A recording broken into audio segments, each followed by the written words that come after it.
동서남북 어디나 땅끝까지 주님만 의지하고 어두워서 못 보는 백성에게 복음의 빛 비춰라.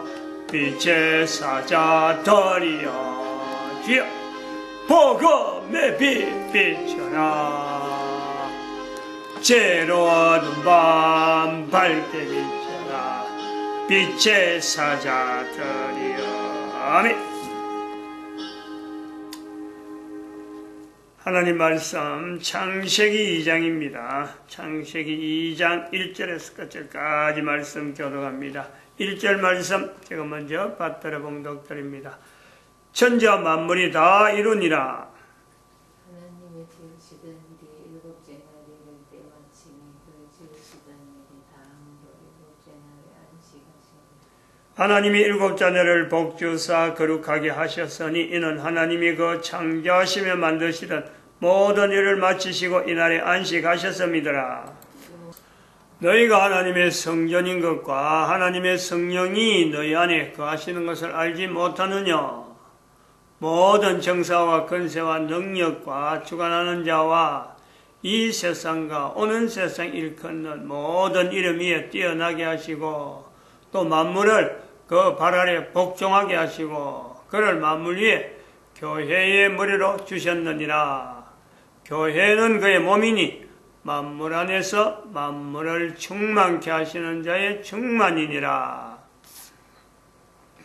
평강의 하나님이 친히 너희로 온전히 거룩하게 하시고 또 너희 온 영과 혼과 몸이 우리 주 예수 그리스도 강림하실 때에 흠없게 보존되기를 원하노라.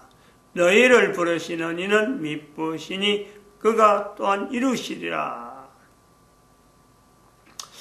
데살로니가 전서 5장 23절 24절 평강의 하나님은 천지와 만물을 만드시고 다 이루시니라. 창세기 2장 1절 여기서부터 예수님 오실 때까지 모든 인간들에게 그 혹은 또 태양계 은하계라고 하는 이 은하계에 대한 적용되어지는 인간과 하나님과의 관계에서 하나님은 평강의 하나님입니다. 평강의 하나님. 이 개념이 개인이 인간이 살면서 누구나 이 내용을 고백해야 되는, 표현해야 되는 그 요소로서 인간 존재, 내 자신의 존재에 대한 어떤 의미, 이유, 존재 이유, 내가 또 일하고 있는 모든 일의 목적, 이것이 연결되어 있는 거예요. 살아있는 동안에 하나님을 향하여 평강의 하나님이다 하고 한 번도 말하지 못한다면 정말 그건 억울한 겁니다. 그 개인에게는 이 기회가 주어지는 거예요. 내 한 사람이 산다라고 하는 것에는 기회.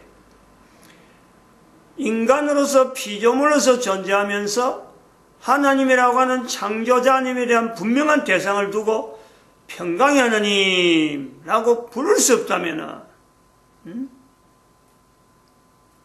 정말 그거는 자기가 지금 현재 어떤 참 뭔가 자기를 나타낸 우월감이나 뭐 안 그러면 안정감 이래가지고 뭐 있다 하더라도요, 그거 자체가 뭐 불안이에요, 불안. 하나님을, 창조자 하나님을 인정하지 않고 평강의 하나님을 나타내지 못한다면 정말 참 참혹한, 자기 자신이 참혹한 지경에 있다는 걸, 이걸 인지를 해야 되는 거죠. 이 내용을 우리가 압축적으로 또 현재적으로 대한민국이라는 곳에 와서 2019년에서 국가 역사 정체성, 그걸 임마누엘이라는 내용으로 표현하라. 이제 압축하는 거 아닙니까? 압축. 대한민국을 압축하고 전 세계가 주목할 수 있는 나라로 우리 대한민국을 지금 압축시키면서 평강의 하나님을 지금 우리가 나타내는 국가로서 우리의 위치가 있는 거예요. 대한민국이 있단 말이에요. 비교를 하자면은 이스라엘이 있다면은, 이스라엘이 있었다면은 이스라엘에 인해서 성경이 남겨졌다면은 이 성경을 통해서 남겨진 이스라엘이라고 하는 이 위치, 그로 인해서 하나님이 어떤 하나님인가 문자로서 우리에게 알려졌으면 그들을 통해서 표현되어지는, 우리가 알아들을 수 있는 말로 천지와 만물을 다 이루니라 라고 표현한 그 하나님에 대해서 우리 인간들이 일반적으로 보편적으로 알아들을 수 있는 말로 평강의 하나님이라 하는 표현을 남겨서 전 세계에 성경을 통해서 모든 사람이 인지할 수 있고 표현할 수 있는 단어로 남겨진 것이 이스라엘이라면, 그들이 기능이 있었다면은 2000년이 지난 지금에 이스라엘 자체의 역사를 계속해서 이어지지 않고 중단시키고 1945년 이후에 비로소 이스라엘을 등장시키면서 대한민국에게 바톤을 넘기잖아요. 대한민국이 일어설 수 있도록, 대한민국이 일어설 수 있는 하나의 환경이 주어지는 거예요. 그래서 지금 1945년에서 우리가 이제 70년 지난 2012년에 이르러서 대한민국에서 인류 전체를 향해서 인류 종말의 시대라 선포하고, 그에서 연해서 지금 2019년에서 이르러서 국가 역사 정체성을 임마누엘로 표현한단 말이죠. 알아들을 수 있는 말로. 현재적으로 전 세계 사람들이 대한민국을 집중하는 이때에 대한민국에서 국가 역사 정체성을 일으키는 말하는 어떤 국가의 모델로서, 국가 단위 모델로서 대한민국, 그런 그 국가 역사 정체성을 통해서 바르게 각 나라마다 적용해야 된다 하고, 대한민국은요 그 기준하는 그 사건이 있다니, 역사 사건이 1919년 3.1운동. 국민들이 뭐 정치에 대해서 알거나 정치에 대해서 알고 내가 정치 참여한다 했으면요 절대 그요 비폭력이 안 돼요. 뭔가 대상이 있어서 상대에 대해서 내가 정복해야 되고 내가 우리의 울분을 이겨야 되겠다 하고 했으면요 절대 그는 비폭력이 안 됩니다. 그런 것 전체를 전혀 모르고 있으면서 일어난 운동이에요.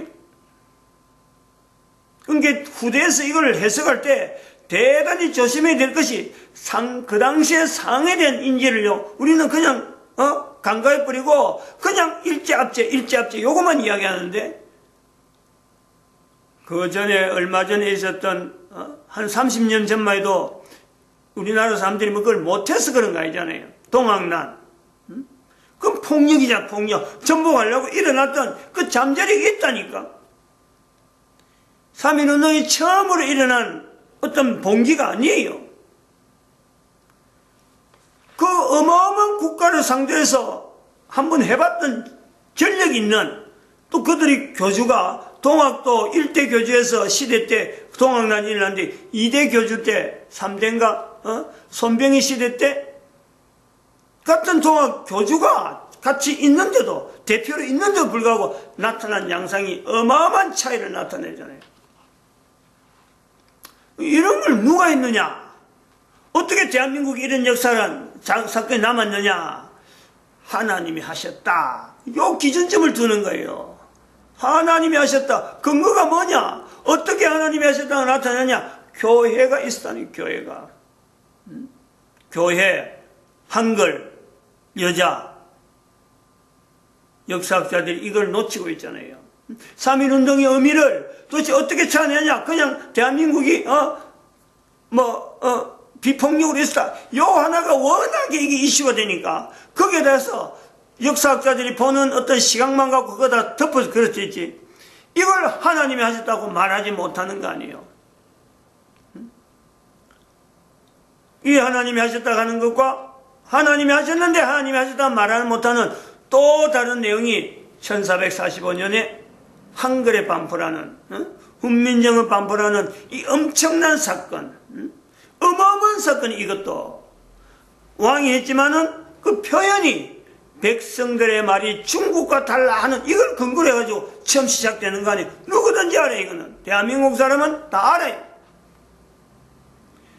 중국의 속에서 중국한테 계속해서 조공 부리던 그 역사가 있는데도 중국과 다른, 만약에 중국에서 우리가 반역하는 행위를, 일종의 반역이란 말이에요, 그거는. 중국과 다른, 말이 다른 걸 우리가 또 해놔놓고, 우리가 중국한테 계속해서, 우호적이다. 될 수 없는 내용이에요. 그러니까 대한민국의 세종대왕 주변에 있던 그 신하들이 극구 반대한 거예요, 신하들이. 엄청나게 반대했죠. 반대했기 때문에 이것이 한 470년 될 때까지 쓰질 않은 거죠. 못 쓰는 거죠. 470년이 아니라 한 430년 정도까지 못 쓰는 거예요. 그냥 유야무야로 만들어놨지만, 반포냈지만 안 쓴 거예요. 그냥 여자들이 계속 쓴 거예요, 여자들이. 한글을. 보존이 된 거예요. 여자들이 썼기 때문에 보존이 됐지. 여자들조차 안 썼으면요, 이건 어디든지 내놓을 수 없는 그런 어떤 언어였지. 지금 생각하면 까마득하죠. 아득하죠.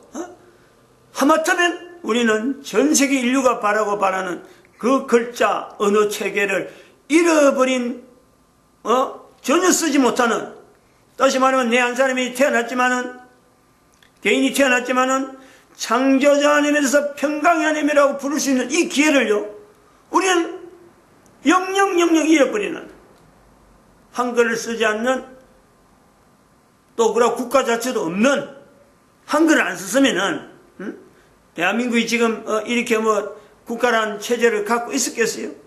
어림도 없어요. 누가 했느냐. 이런 역사의 흐름에 기준되는 역사 자체를 누가 했느냐. 어떻게 해서 백성들의 말이 중국과 달랐을까? 세종대왕이 볼 때 백성들의 말이 아무래도 같지 않는, 얼마나 애를 썼겠어요, 백성들과 소통하려고 하는. 그런데 한자 쓴 이래는 굉장히 오래됐는데, 고려시대도 썼고 신라시대도 썼고 상당히 오래된 역사가 있음에도 불구하고 어떻게 해서 가까이 있는 중국에 한테 언어가 다른 이런 그 흐름이 어떻게 되었을까? 누가 했어요, 누가? 이 흐름을 우리는요, 평강의 하나님 하는, 하나님에 대한, 벌써부터 그때까지라도 아직 교회라고 하는 이 내용이 대한민국에 들어가지 않고 이런 보급이 되어지는 어느 보급이 안 돼서 표현을 못해서 그렇지, 이런 걸 두고 하나님이 하셨다고 말하지 않는다면 도대체 어디다가 이야기하겠어요? 이거 기회라는 거야, 기회. 살아있는 동안 역사를 통해서 하나님이 하신 것에 통해서 하나님이 임마누엘에서 대한민국에 그래 했다. 중국에도 그래 하는 거지. 일본에도 그래 한 거예요. 히틀러가 있던 독일도 그래 했고, 독일은 그 당시에 말할 것도 없죠. 대단했죠. 신성 로마 제국이라 그래가지고 어마어마한 그 하나님에 대한 인정을, 신성 로마 제국의 신성 독일을, 로마 제국에 물러가고 다시 한번 로마 제국을 일으킨다. 자기들이 그걸 받겠다. 이 신성, 하나님이 부여한, 로마 제국이다. 이 신성 로마 제국을 독일로 이름을 하던 그 시대에 있잖아요. 대한민국은 전혀 정반대에 있는 위치에 있으면서 한글이 반포되는 거예요. 훈민정음이 반포되는. 이 대한민국 사람들이 이걸 역사적으로 인식을 안 한다고 하면은, 대한민국 위치에서 떠나야죠. 임종석이처럼 그 주사파, 지금 문재인이도 마찬가지고, 이 사람들은 대한민국은 태어나지 말았어야 될 나라다. 이런 소리 하는 거예요. 그러면 떠나야지. 그런 걸 알았으면 대한민국을 떠나야지. 우리가 지금 현재 일어나는 그 역사적인, 우리나라에 일어나는 여러 가지 문제들이요, 바로 역사 부분에서 일어나는 이 충돌, 대한민국 국가의 역사 정체성이 가지고 있는 그 흐름이 있는데, 여기서 일어나는 충돌적인 내용으로서 하나의 사건으로 봐야지, 이게 어떤 정치적인 어떤 누가 집권하고 집권 안 하고 이런 논리 갖고는 어림도 없어요. 안 됩니다. 지금 정치하는 사람들이나 지금 여론을 지금 어떤 간에 하나의 정치적인 현상으로 보려고 하는 수많은 그 유튜브 하는 사람들의 그 논조, 이야기하고 있는 중심 자체 흐름이요, 정치적인 현상으로만, 일과성으로만 끝이는, 또 다른 정권이 떨어지면 기대하는, 이렇게 되면 안 돼요. 대한민국의 국가 역사 정체성을 하나님께서 지금 바로 세우려고 하는,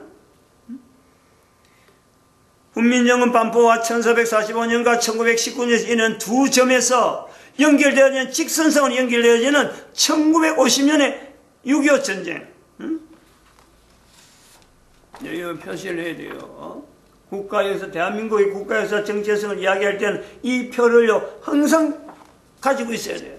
같이 돼. 1950년을 별도로 나누면 안 돼요. 1950년 6.25 사건, 6.25 사변 자체가 이게 일직선으로 된다는 거예요. 됐는데 오늘날 그 지금 현재 2019년에 현재 왜 지금 현재 문재인과 지금 현재 이 여러 가지 사회가 이완되어지고 간격이 안 맞고 대통령이라면서 국민들하고 전혀 별개가 되어지느냐? 세종대왕이 백성들의 말이 중국과 달라 하는 그 상이나 지금이나 똑같은 거예요. 똑같은 거예요. 백성들하고 다른 말을 대통령이 쓴다. 이 차이가 있는 거예요, 지금. 중국의 공산주의, 대한민국의 문재인은 대통령이 있으면서 지금 그걸 따라하려고, 조국도 바로 그게, 산업행인가 사회주의, 사회주의 민주주의, 사회민주주의, 사회주의 그 이론을 갖고 지금 현재 나름대로 그 북한하고 헌법을 같이 만들려고 하는 이 중국과 같은 내용. 북한을 두고 세종대왕이 볼 때는 백성들의 말이 중국과 다른데도 불구하고 중국에 붙어있는 상이 되어지는 것이 바로 북한의 현상이에요.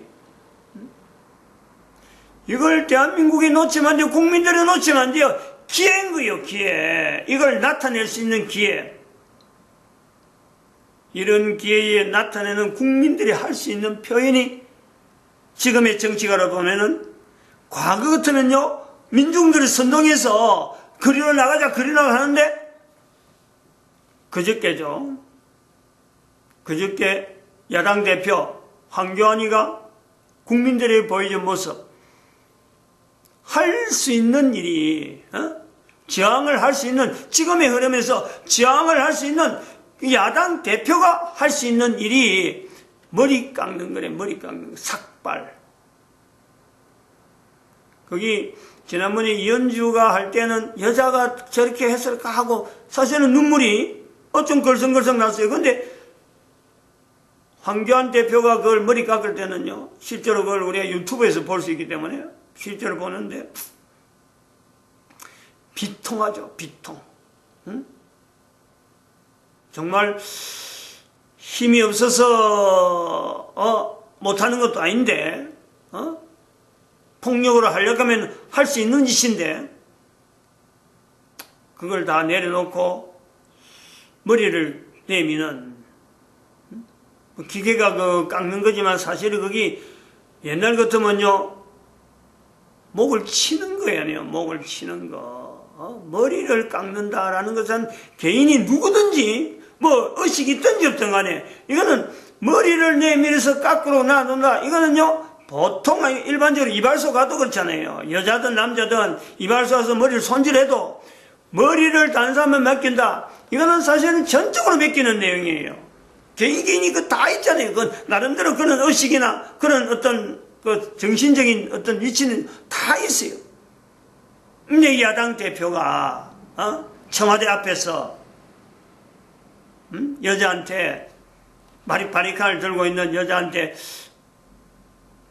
그냥 잠잠해 있는, 성경에 있는 대로 양털 깎는 그 목동 앞에 그냥 양이 그냥 그대로 몸을 맡기는 그 상태 아니에요.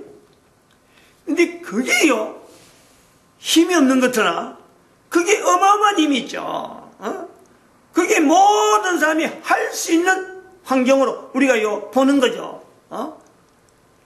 그리고 또 한편으로는 비폭력이잖아. 비폭력. 자기는 아무것도 알지 못하잖아요. 이게 그냥 넘어갈 일이라고. 이런 내용을 보면서 뭐 비판하는 사람들은 그런 내용을 갖고 비판하는 사람은요, 진짜 그 입 자체가 하나님 앞에 만들어지던 그 입 자체를 쓰지 말아야 될 거 쓰는 거예요. 말이라고 아무데나 하는 게 아니라니까. 그 어떤 이 상징성이면서 그 의미 자체가 3.1운동에 있는 내용에 그대로 이어지는, 백성들의 말이 중국과 단락하는 그 내용이 그대로 이어지는 역사적인 사건이란 말이에요. 역사적인, 대한민국의 역사적인 정통을 나름대로 보여주는, 어떤 정치 상황에서도 인간들이 할 수 있는 내용은 역사적인 상황에서 어떻게 데모를 한다, 선동해서 그려 나와가지고 사람들이 죽게 만드는 그 내용보다도 나중에 나오면 분명히 죽게 되어지는 빌미를 주는 거예요. 정부한테 군대를 동원해서 완전히 이제 철권 통치라 하는 그 자체가 완전히 형태로 그래도 계엄령 선포 나올 거예요. 지금 문재인은 그걸 기다리고 있는 거지. 계엄령 선포만 해라. 그러면 국회 해산시켜버리고, 나라가 완전히 철통으로 남북이 그대로 이미 철조망 열려있고 그대로 합쳐지는 거예요. 그런 것을 뛰어넘는 더 큰 힘으로서 폭력이 비폭력 저항이 바로 황교안 대표가 보여준 모습이 아닌가. 남자로서 생각이 많이 들죠.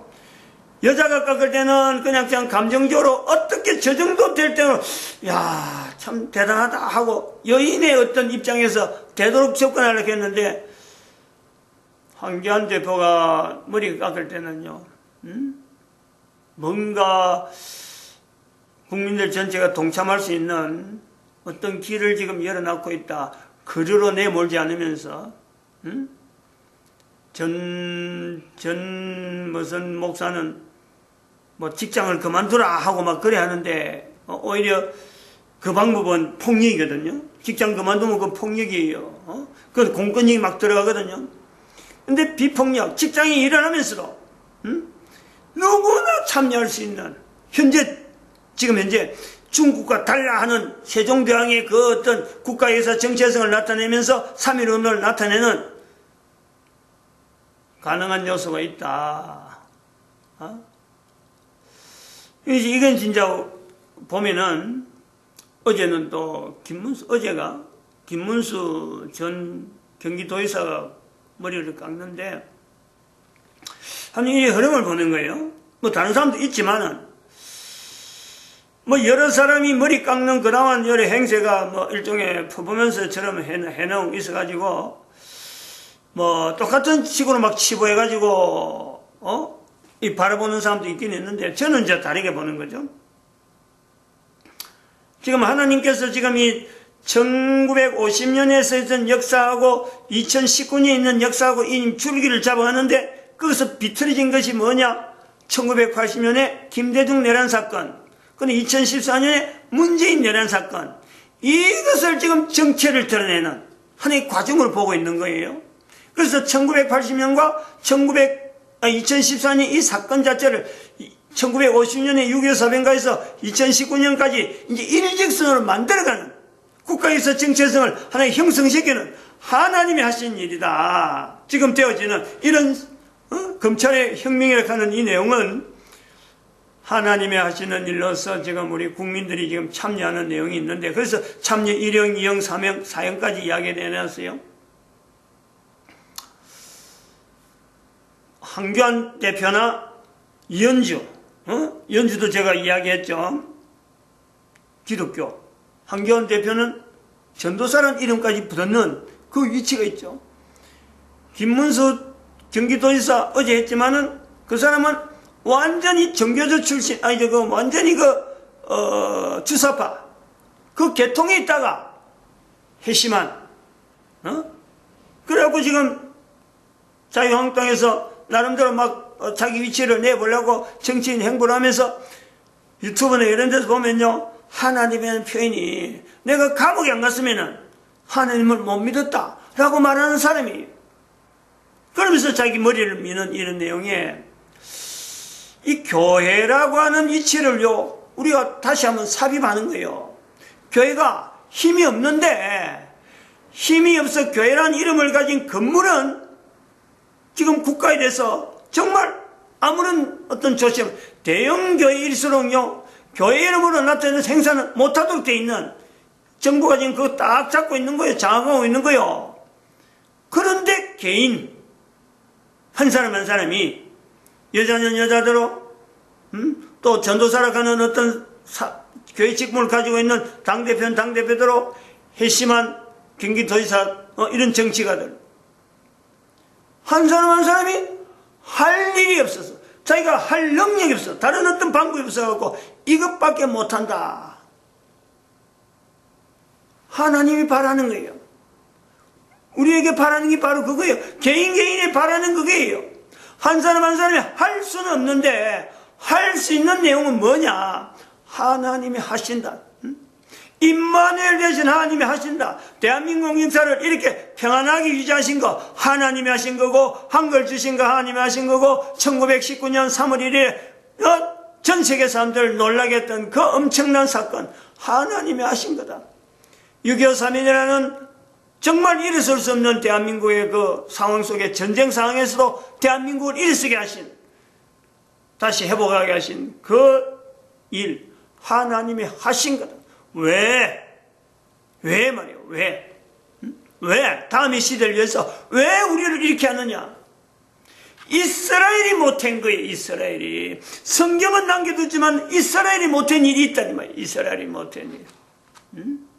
한글을 통해서 예수님 오실 때 모든 사람의 이름으로 주님이라는 이 고백이 빌립보서 2장 9절에서 11절에 있어야 되겠기에, 한글을 통해서 주님이라는 이 단어로 모든 나라 사람들이, 전 세계 모든 사람들이 예수님 오실 때 주님 하면서 무릎 꿇고 주님이라고 고백하는 일이 있기 때문에 우리 대한민국은 지금 이런 고통을 당하고 있다. 결국 모든 사람에게 평강을 주시는, 주님이라 하면서 반겨 맞을 수 있도록 존칭을 쓰는 거예요. 존칭을.